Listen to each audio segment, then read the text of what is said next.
In 2012, the small town of Brindale, Massachusetts, welcomed a new English teacher named Caroline Walsh. She was everything a small community could hope for: patient, kind, and devoted to her students. She stayed after class to help, organized book drives, and seemed to bring light into every room she entered. For nearly a year, Miss Walsh was admired, respected, and loved. Parents trusted her. Students adored her. To everyone in Brindale, she was the perfect teacher. But behind her gentle smile was a secret that no one saw coming. Because Caroline Walsh wasn't who she said she was. And it took forensic science and a decades-old missing persons case to uncover the chilling truth about the teacher who never taught. Brindale, Massachusetts, a quiet town where nothing ever truly changed. The kind of place where people left their doors unlocked and everyone knew everyone's name. When Caroline Walsh arrived in the fall of 2012, she fit right in. She spoke softly, carried herself with confidence, and had that rare ability to make people feel seen. Her classroom became a safe place for students. She brought literature to life, turned essays into conversations, and inspired kids who had long stopped caring about school. Parents called her a blessing. Her colleagues admired her dedication. On paper, she was perfect. Her resume was impressive: a degree from Boston University, years of teaching experience, glowing references from former principals. Every box was checked. No one had a single reason to doubt her. But small details started to surface, little things that didn't add up. A teacher from a nearby district said she'd never heard of Caroline's old school. A student noticed that her framed diploma looked oddly new, as if it had never hung anywhere else. And when the school tried to verify her employment history, the contact numbers she provided went nowhere. Caroline brushed it all off with charm. She laughed about it, called it a simple mix-up, and everyone moved on. Because in Brindale, people wanted to believe the best. They wanted to believe in Miss Walsh. But behind that friendly smile and perfect reputation, something far more complicated was beginning to unravel. Everything seemed normal at first. Caroline Walsh continued teaching, smiling, grading papers, inspiring students. But behind the scenes, the school's human resources department was running a routine background check. It was standard procedure, nothing unusual. Except when they searched for her credentials, there was nothing. No record of her degree. No record of previous employment. It was as if Caroline Walsh had simply appeared out of nowhere. When asked about it, Caroline laughed.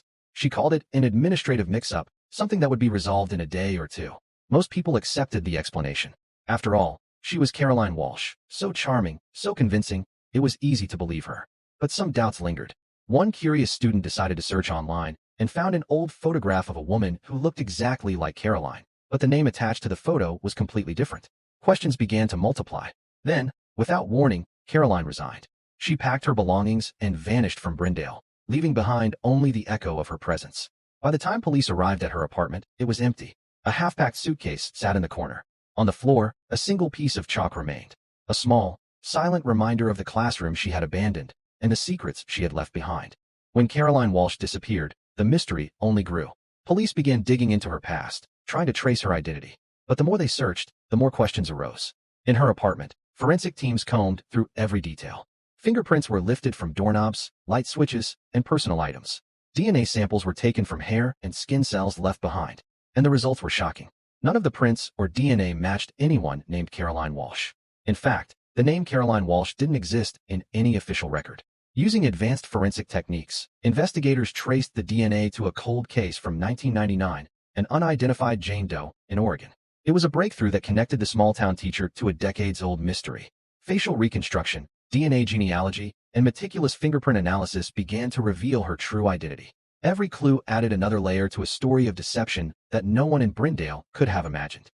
Whoever Caroline Walsh really was, she had already died once, on paper at least.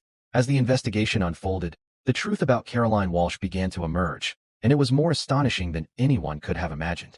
Forensic evidence, DNA, and fingerprints led investigators to a woman named Rebecca Lorne. Rebecca had vanished in 2001 after being accused of financial fraud, disappearing without a trace. But she had not simply vanished. She had reinvented herself, assuming the identity of a deceased teacher named Caroline Walsh. The real Caroline Walsh had died in a car crash in 2009, her records still intact, the perfect identity to steal. Forensic experts uncovered the meticulous craft behind the deception. Microprint comparisons revealed subtle inconsistencies in official documents. Handwriting analysis exposed forged signatures. Even her diplomas had been expertly faked to pass scrutiny. Digital forensics added another layer.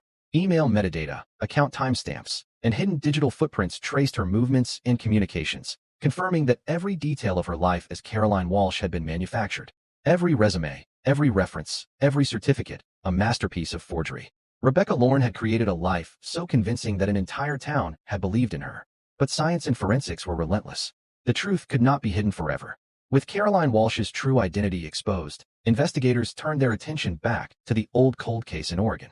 They re-examined the disappearance of Rebecca Lorne's former roommate, the real teacher whose identity she had stolen. Forensic evidence painted a chilling picture. Fibers found in her apartment matched those from the crime scene. Blood traces were linked through DNA. Dental records confirmed the connection.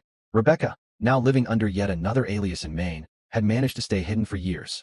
But police tracked her down. When she was finally confronted, the arrest was calm, almost theatrical. In interrogation, she was intelligent, composed, and disturbingly manipulative. And when investigators asked why she had done it, she simply said, "Because I could teach better lies than lessons." The realization was horrifying. A woman who had spent her life fabricating identities, deceiving entire communities, and committing crimes without remorse.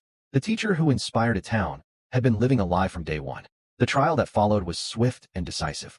Rebecca Lorne, formerly known as Caroline Walsh, was sentenced for identity theft, fraud, and second-degree murder. The courtroom was tense, filled with the weight of years of deception finally brought to light.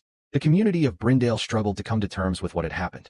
Shock, betrayal, and disbelief rippled through the town. Parents and neighbors felt the sting of being deceived. Students, who had trusted her implicitly, faced the challenge of reconciling the teacher they loved with the criminal she had truly been. Yet amidst the pain, one truth remained undeniable. Science had uncovered what intuition and rumor could not. It wasn't guesses, gossip, or suspicion that solved this case.